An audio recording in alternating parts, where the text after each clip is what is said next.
उत्तर पश्चिम लोकसभा मतदारसंघाचा तिढा कायम आहे। अनेक नावांची चर्चा झाल्यानंतर रवींद्र वायकर यांच्या नावावर शिक्कामोर्तब झाल्याची खात्रीलायक माहिती मिळते।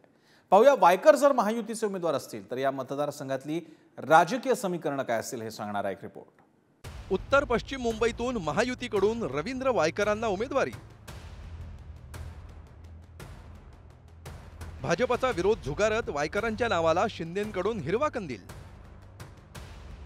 उमेदवारीच्या घोषणेआधीच रवींद्र वायकरांकडून प्रचाराला सुरुवात। उत्तर पश्चिम मुंबई लोकसभा मतदारसंघात ठाकरेंच्या शिवसेनेचे उमेदवार अमोल कीर्तीकर विरुद्ध शिंदेंच्या शिवसेनेकडून रवींद्र वायकर असा सामना रंगणार हे जवळपास निश्चित झालंय। कारण उमेदवारीची अधिकृत घोषणा करण्याआधीच मुख्यमंत्री एकनाथ शिंदेंनी रवींद्र वायकरांना निवडणुकीच्या कामाला लागण्याचे आदेश दिले।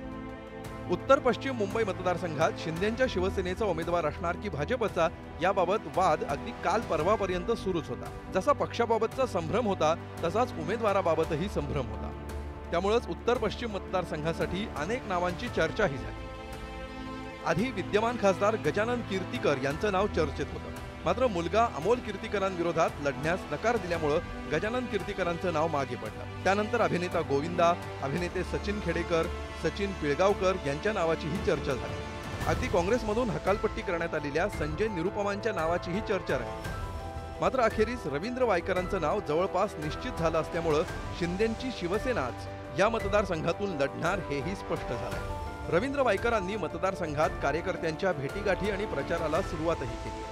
मात्र दुसरीकडे ईडी चौकशीचा मुद्दा पुढे करत भाजपच्या स्थानिक नेत्यांनी वायकरांच्या उमेदवारीला विरोध केला। त्यामुळे वायकरांचं ईडी चौकशीचं प्रकरण काय आहे आणि भाजप पदाधिकाऱ्यांची मागणी काय तेही समजून घेऊया। मुंबईच्या जोगेश्वरीमध्ये 500 कोटींच्या जमीन घोटाळ्याचा वायकरांवर आरोप आहे। जोगेश्वरीमध्ये पालिकेच्या जागेवर 5 स्टार हॉटेलच्या अवैध बांधकामाचा आरोप आहे। मातोश्री स्पोर्ट्स ट्रस्टचा आणि सुप्रीमो बँकपेटच्या नावानं घोटाळ्याचाही आरोप आहे। कथित जमीन घोटाळा प्रकरणी ईडी चौकशीमुळे वायकरांच्या उमेदवारीला विरोध आहे। ईडी चौकशी झालेला भ्रष्ट उमेदवार आम्हाला नको असा पवित्रा भाजप पदाधिकाऱ्यांनी घेतलाय। रवींद्र वायकरांना सोडून दुसरा कोणताही उमेदवार द्या अशी मागणी भाजपची आहे। वायकरांनी उमेदवारी दिली तर प्रचार न करण्याचा इशाराही भाजप पदाधिकाऱ्यांनी दिलाय।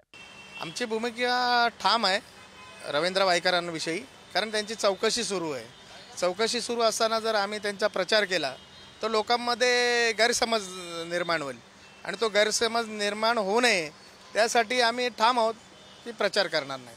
मात्र वायकरांच्या विरोधावरून भाजपमध्येही मतमतांतर पाहायला मिळत आहे। स्थानिक पदाधिकारी वायकरांना विरोध करत असते तरी भाजप आमदार अमित साटम यांनी महायुतीच्या उमेदवाराचा एक दिलानं प्रचार करणार असल्याचं स्पष्ट केलंय। उमेदवार कोण असेल किंवा महायुतीतला कुठला घटक पक्ष निवडणूक लढेल हे महत्त्वाचं नाही। नरेंद्र मोदीजींना विकसित भारत निर्माण करण्याकरता तिसऱ्यांदा पंतप्रधान करणं हे जास्त महत्त्वाचं आहे आणि त्यामुळे तिसऱ्यांदा नरेंद्र मोदीजींना पंतप्रधान करण्याकरता संसदेमध्ये जाऊन नरेंद्र मोदीजींच्या नावाचा हात वर करणारा संसद हा महायुतीचे तमाम कार्यकर्ते एक दिलाने काम करून या ठिकाणी 2 लाखपेक्षा जास्त मताधिक्याने त्या उमेदवाराला निवडून आणतील। भाजपच्या विरोधाचा मुद्दा असतानाच रवींद्र वायकर आणि गजानन कीर्तीकरांमधील पारंपरिक शीतयुद्धाची चर्चाही पुन्हा रंगू लागली। कारण एकाच पक्षात राहून रवींद्र वायकर आणि गजानन कीर्तीकर यांच्यात कधीच विस्तव गेला नाही। त्यात ठाकरेंच्या शिवसेनेकडून पुत्र अमोल कीर्तीकर मैदानात असल्यामुळे गजानन कीर्तीकर रवींद्र वायकरांना खरंच मदत करतील का असा प्रश्न देखील उपस्थित केला जातोय। त्यामुळे मुख्यमंत्री शिंदेंनी जरी वायकरांची उमेदवारी घोषित केली तरी महायुतीतील मित्रपक्ष भाजप आणि गजानन कीर्तीकरांची जुळवून घेत निवडणुकीला सामोरं जाण्याचं मोठं आव्हान वायकरांसमोर असणार हे निश्चित। पंकज दळवी, पुढारी न्यूज, मुंबई।